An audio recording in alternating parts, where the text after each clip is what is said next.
Both of the championship fights at UFC 235 on Saturday ended up going the distance, but for the losing athletes, neither of their championship bouts were all that competitive. In the main event, Anthony Smith's long-awaited UFC title shot does not go according to plan. He is just outworked and beaten up by Jon Jones over the course of 5 rounds and falls short of the 205-pound belt. Smith just really couldn't get much going in this fight. He was not dominated, he was not finished in the violent way that a lot of people expected in this fight, but he was never really threatening Jones at any point either, and comes out on the losing end after 5 rounds. And for him, this rise to the UFC title has been kind of unforeseen, and he managed to get all the way up the ranks and get this huge fight with Jones, and now it's kind of back to square one for Smith, seeing if maybe he can put another run together that will get him a second shot at a UFC title. For him, he just needs to really look below him in the rankings and try to take on any available light heavyweight that could get him back on track. Someone like Jan Blachowicz, who's coming off a main event loss of his own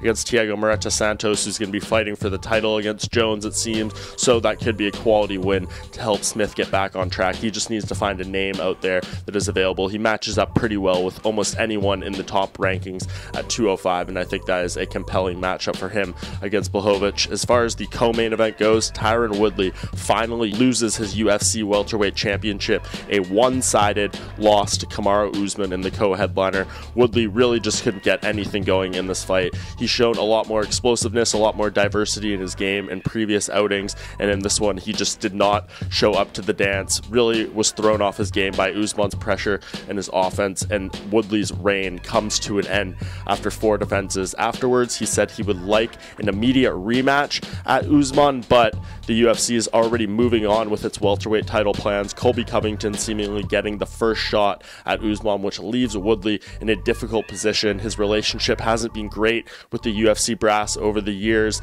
and it's unlikely they are keen to rush him back into a title fight. At 36 years old, it remains to be seen how much work Woodley wants to put in to getting back to that title, but for him, he just needs to look at a welterweight contender, and if he can beat them in impressive fashion, he is right back there in the conversation.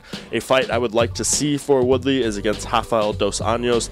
That is a matchup that we thought was going to happen for the welterweight title last year, and then dos Anjos ended up taking an interim title belt against Covington and lost that fight, and now for him, he needs to rebound. He's coming off a loss to Usman as well, and if he could get back on track against Woodley, that would put him right back in the title picture, and same goes for Woodley. If he could beat a former champion in dos Anjos, that would really put him back on track to working towards that rematch with Usman after losing the title at UFC 235.